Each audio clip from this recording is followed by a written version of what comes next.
ఇది అనైతికమైన చర్య, అక్రమమైన చర్య. మంత్రి వివేక్ చేస్తున్న డ్రామా. మంత్రి వివేక్ కేతన్పల్లి మున్సిపాలిటీ ఎలాగైనా గెలవాలని చేస్తున్నటువంటి కుట్ర. ఇది అనైతికమైన చర్య, అక్రమమైన చర్య. మంత్రి వివేక్ చేస్తున్న డ్రామా. మంత్రి వివేక్ కేతన్పల్లి మున్సిపాలిటీ ఎలాగైనా గెలవాలని చేస్తున్నటువంటి కుట్ర.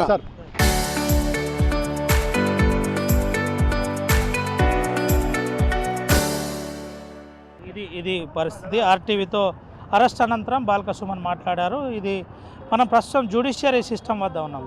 నేరుగా వందల సంఖ్యలో పోలీసులు మోహరించారు. ఎటు చూసినా చాలా క్లియర్గా కనబడుతున్న అంశం ఆర్టీవీ ఎక్స్క్లూజివ్ విజువల్స్ కూడా చూపెడుతుంది. నేరుగా బాల్క సుమన్ ఇంటి దగ్గర లిఫ్ట్ చేశారు. కేసు నమోదు ఏదైతే 40/2026 అండర్ సెక్షన్ బిఎన్ఎస్ యాక్ట్ కింద కేసు నమోదు చేశారో ఆ అంశంలో చూడొచ్చు. ఏసీపీ బెల్లంపల్లి ఆధ్వర్యంలో ఈ అరెస్ట్ అంతా కొనసాగింది. నేరుగా ఈ అరెస్ట్ అంతా కూడా డీసీపీ భాస్కర్ ఐపీఎస్ ఆధ్వర్యంలో కొనసాగిన పరిస్థితి కనబడింది. అయితే ఈ విషయంలో కొంత సీరియస్గా పోలీసులు తీసుకున్నారు. అయితే జరుగుతున్న వరుస యథార్థాలపై కొంత పూర్తి ముందుకు నడిచిన పరిస్థితి కనబడుతుంది. దీంతో పాటు ముఖ్యంగా ఈ అరెస్ట్ను అంటే ఇప్పుడు ఎన్ని రోజులు అరెస్టు ఉండబోతుంది, ఎన్ని రోజులు రిమాండ్ విధించబోతుంది, ఏ సెక్షన్ల కింద అంటే ఇచ్చిన సెక్షన్లు ఏమన్నా మారుతాయా, లేదంటే దానికి సంబంధించిన ఈ గ్రేవ్ అఫెన్స్ అంశంలో ఏ విధంగా ఉండబోతుంది అనేది ఇంకా కొంత చర్చగానే మిగిలింది. అయితే కొంత గోప్యంగా కూడా పూర్తి నడుస్తుందని చెప్పుకోవచ్చు. అయితే ప్రధానమైన దీంట్లో ఒకసారి ఏసీపీ గారితో కూడా మాట్లాడించే ప్రయత్నం చేద్దాం. ఈ కేసు అంశంలో ముఖ్యంగా రాకేష్ అనే కానిస్టేబుల్కు బలమైన గాయమైన కావడం, అది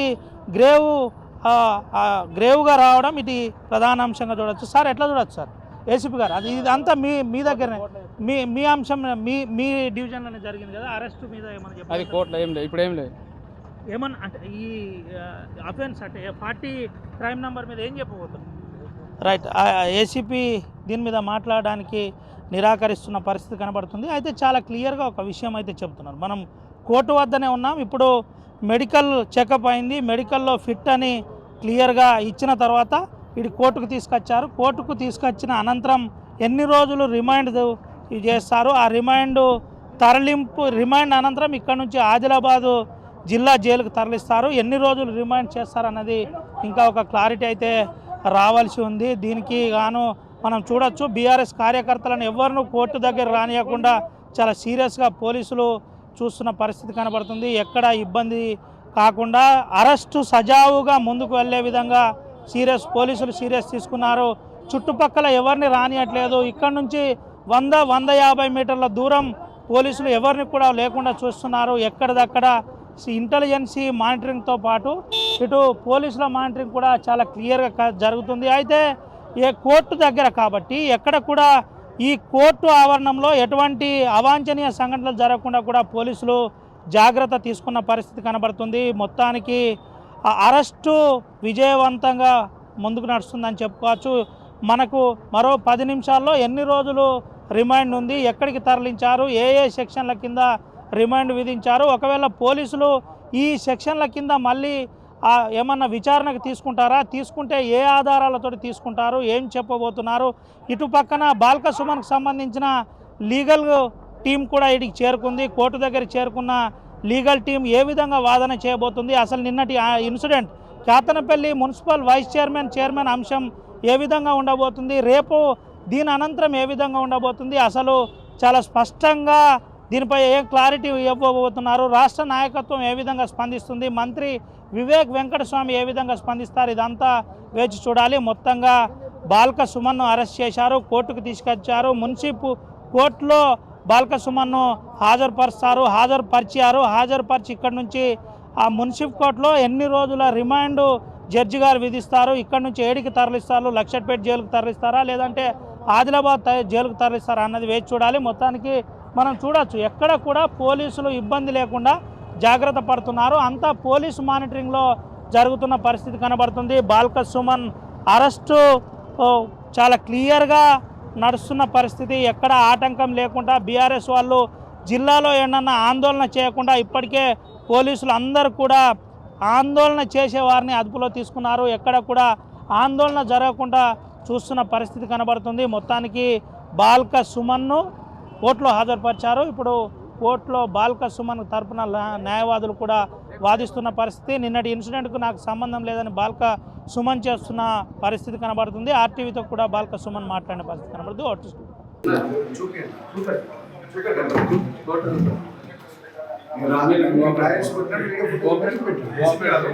మీరు వీడియోలో క్లియర్ కనబడుతుంది. సుమన్ గారు పెట్టున్నారు, రౌత్ ఏమో అటు నుంచి వచ్చింది.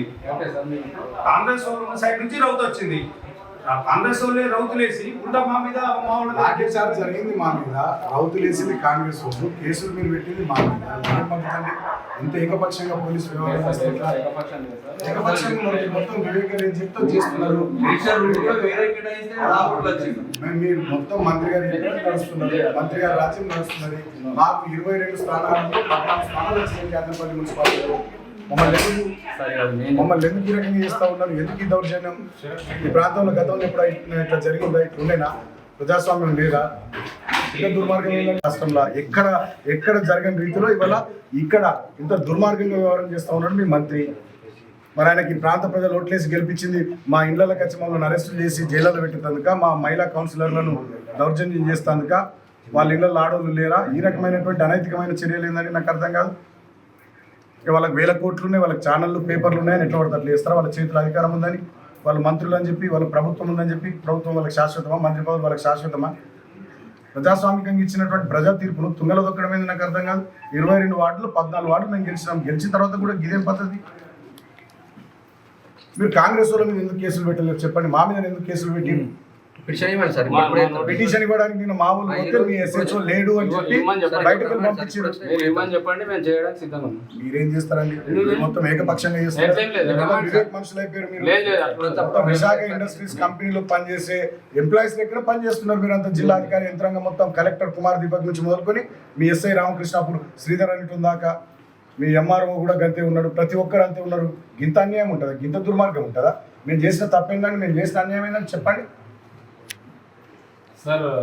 మేము చేసిన తప్పేం చెప్పండి.